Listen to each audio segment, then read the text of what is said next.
ఎంత మాట, ఎంత మాట! ఇది క్షాత్ర పరీక్ష కానీ క్షేత్రీయ పరీక్ష కాదు. కాదు కాకూడదు. ఇది కూడా పరీక్ష ఎందువా అతి తండ్రి భరద్వాజులు జనలు పెట్టింది. శాస్త్రం తీసుకోబడుతుంది. మట్టి కొండలో ఉంటుంది కదా. ఇది ఏ కులము? ఇంత ఏడా పితామహుడు గురుకులముడు అయిన ఈ శాంతరావుడు శివసముద్ర వారిగా భంగాగర్భమును జయించలేదా? ఈయనదే కులము.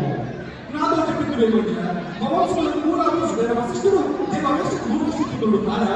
ఆ దుర్భంచుడు జాతి కంటే నరుడు శక్తిని, ఆ శక్తి చిండాలని పరాశక్తి, ఆ పరాశక్తి ప్రతిపక్ష మా తాత వ్యాసుని, ఆ వ్యాసు పితారాన్ని పితామని ఎంపికతో మాతాన్ని పిత మా అమ్మాయితో పంపినటువంటి పాండు రాజులు మా ఇంటి తాడితో ధర్మ నిర్మాణ చూడని ఈ చేతి ఈ విధుల దేవుని లేదా సందర్భాలను బట్టి క్షేత్రపీఠ ప్రధానులతో సంఖ్యమైన మా ప్రపంచం ఏనాడో కులహీనమైనది కాదా నేడు కులము అని వ్యర్థవాదములకు.